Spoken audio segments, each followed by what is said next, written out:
Thank you very much. We bring you greetings from Nairobi. Thank you. We are here this morning to assess the progress of this project. As you're aware, from 2020 this project has been ongoing. This is a project to facilitate trade between Kenya and our neighbor Uganda. As you will know, Uganda is the biggest trading partner of Kenya. So it is not just a friendly country, it's not just a neighboring country, it is the biggest trading partner of Kenya.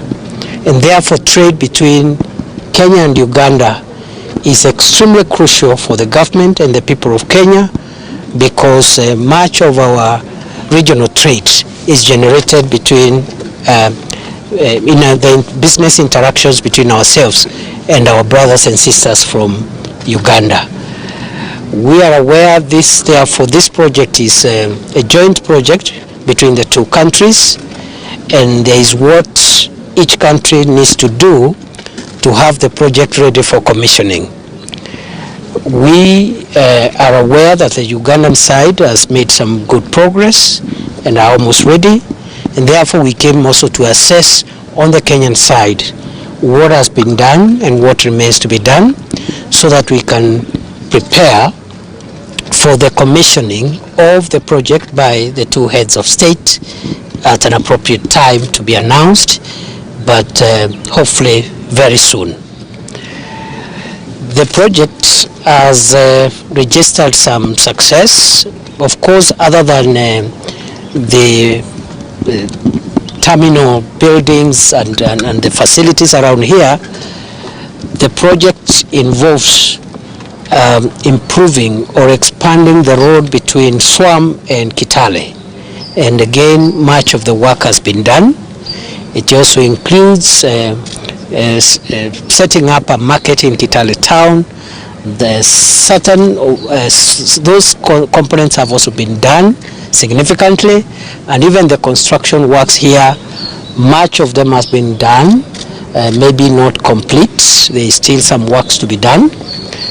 Also, there is supposed to be a road which needs to be done to allow vehicles leaving Kenya going to Uganda bypass this building and get screened on the Ugandan side straight away, to ensure that there is a seamless flow of the traffic between the two countries.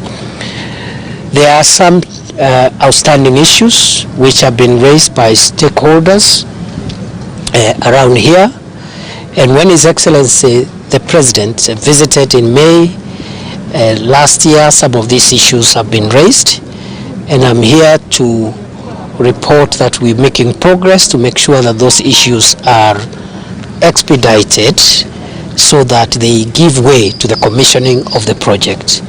The first is the issue of houses for the personnel and officers who will be serving the people from this border post, one-stop border post, and to facilitate the construction of those houses, there's a presidential directive for 50 acres of land from the Kenya Forest Service to be availed. Some progress have been made, and I think by tomorrow we shall be announcing that progress from Nairobi, so that we start the construction of those staff houses to ensure that the project is complete and ready for commissioning. So we estimate in the next couple of months we will have finished what needs to be done, and this one-stop border post will be officially commissioned, as I have already said. And therefore, our coming here is just to assess the facilities and get briefing from the officers who are serving here. We've already been briefed by the agencies who are represented here, including our representatives of the national government here in Trans Nzoia, led by the county commissioner and the other agencies that are here. So that is what has brought us here to SWAM. I cannot overemphasize the importance of trade between Kenya and Uganda. It's extremely important.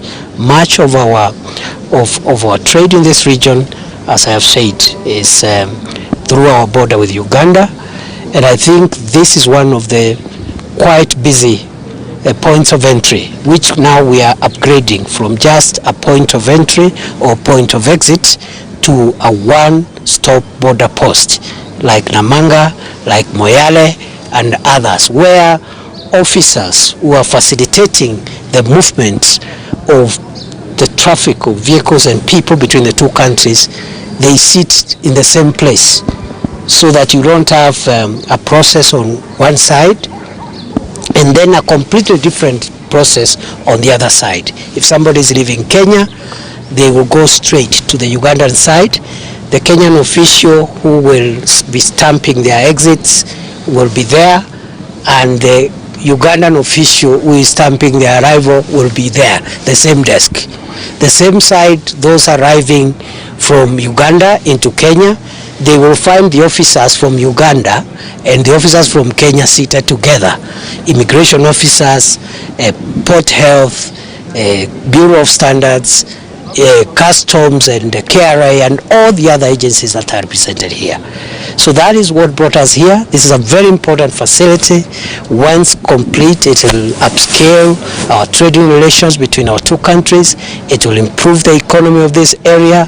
It will expand this area, because we anticipate, as is the expectation, that the land that we are acquiring to build the houses for the officers and staff, that land also will be big enough to allow the emerging of a border town. We need a border town to emerge, so that you cement on those relations. So this is about trade, but it's also about people-to-people interactions. People-to-people interactions are important because the two countries share many things.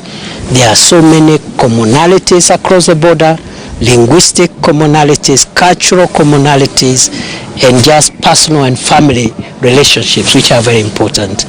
In a very, very quick overview, that is what has brought us here. This is one of the projects that we believe are working towards expediting the integration of East Africa as it is envisaged. The more one-stop border stops we have, the greater the integration process for our East African region. Asanteni sana. Nimekuja hapa na PS wa Internal Security ambaye ndiye anasimamia ile kamati ya wizara mbalimbali ambayo inahusika na kuratibisha mambo ya mipaka